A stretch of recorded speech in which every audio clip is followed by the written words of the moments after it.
Welcome back this evening and welcome to Ozarks tonight. Good to have you along. I'm David Oliver, alongside someone who needs no introduction. He used to be somebody important. He still is. He was our city manager, Greg Burris, of course, here in Springfield. And Greg, thank you for being here for Ozarks tonight. Oh, thank you, David. You've got a new gig you're doing, and it's Give 5. Right. I know we've had you on to talk about Give 5 before, but let's talk about what that is, remind our viewers exactly what this program's all about. Great. Well, Give 5 is civic matchmaking. Yeah. It's mostly for retirees, and it's set up in the city of Springfield to be people who are 60 or older who live in Greene County and maybe are looking to reestablish that meaning or purpose in their life that they lost after they retired and ended their career, or maybe after they lost a spouse. Mm-hmm. And so we see a lot of people who come in who maybe are isolating, and everybody knows somebody who's probably in that condition. This is a program they can go through, and we try and match them up with volunteer opportunities in the community that meet their passion. And you and I have talked about this before. This basically is going to hone in and garner and use the skills of all these people who are retiring from different vocations who have a lot of great skills they can offer that are just being, idle. They're idle right now. If they're sitting at, at home not doing anything, yeah. Those are skills and talents that our community could use, probably. Mm-hmm. Okay. And so what we're finding is there's amazing talents. They have these incredible life experiences. They've had these amazing careers, and they want to use some of their talents. Now, what we find is some people say, I've spent my life being an accountant. I want to use those skills to benefit a nonprofit. Others will say, I've spent my life being an accountant. I want to do anything but that. I want to swing a hammer for Habitat for Humanity, mm-hmm. or I want to work with children's charities.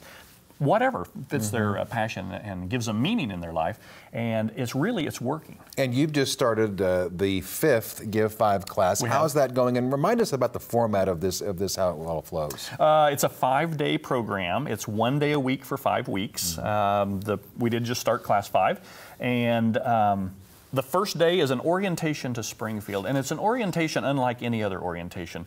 We've got people who have lived here their entire lives. And we have people who are new to the community. They all learn something about their own community because we give them a chance to see behind the curtain. They get to see the stuff I got to see as city manager mm-hmm. that not everybody gets to see. They learn about their community, and then we put them on a bus. And we take them to the nonprofits, and they get a chance to see 23 nonprofits over those 5 days. And at that point, they can either choose to volunteer, maybe not choose to volunteer. Thus far, every graduate in the program has volunteered at least one place, mm-hmm. some 2, some 3, some more than that. But they end up finding something they're passionate about, and they connect. How do you choose the nonprofits that you that take them on the bus tour and teach them about? And then what are those nonprofits saying about this program and the kind of help that they're receiving now? Well, we have obviously hundreds and hundreds of nonprofits. Right. We've selected the nonprofits that are aligned with helping to address poverty in our community. Because while we could try and serve all nonprofits, we want to focus on something and see if we throw a bunch of talent at that issue and provide those nonprofits with a lot of skills and talent, mm-hmm. can we really move the needle on poverty in our community? So the 40 or so that we're using and kind of cycling through the program are all aligned with addressing nonprofits. How's it going? The nonprofits love it. Mm-hmm. They're getting literally skills and talent dropped at their doorstep.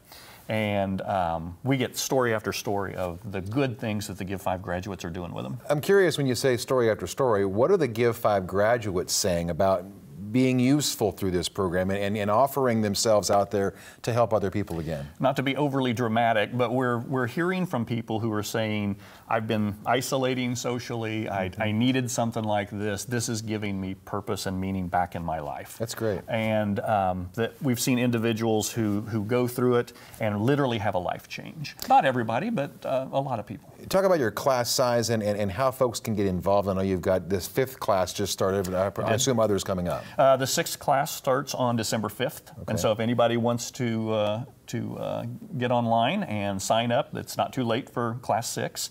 Okay. But it's class size of anywhere from 20 to 25. We try not to go above 25, mm-hmm. But because we take them on a bus and we have a limiting factor there. But for the most part, it's 20, 25 people. They become friends through the process. Mm-hmm. It's interesting to watch them actually befriend people they didn't know before. But it's a great experience for them, and it really is kind of life-changing for some of them. Why do you feel passionate about this project? Why do you want to see us see this succeed and thrive in Springfield? I think it's a game changer because with 10,000 of us turning 65 and retiring every day for 19 years, there's this entire wave. And I think those communities that get this right, those communities that figure out a way to tap into that untapped talent are going to have a massive competitive advantage and an incredible economic advantage over the next 15, 20 years. I was going to say, we don't hear about a program such as this happening in a lot of other metropolitan areas. This is pretty new stuff. This is, as near as we can tell, this is the first of its kind in the country. We're getting a lot of interest from other communities that are hearing about it. But we're just sort of making this up as we go along, and it's working even better than we thought it would. So we're forward thinking. Well, I hope so. Yeah. Okay. Well, we appreciate you coming on and sharing. If you'd like more information about Give 5, we will post that on our website, as always, at ozarksfirst.com. Give 5's Executive Director, Greg Burris, thanks for being here, our former city manager. Are you staying busy with Give 5? Somehow I am, yes. You're staying busy. Yeah. Okay. It's good to see you again. Good to see you, David. Thank you. We'll have more news after this. 5:57.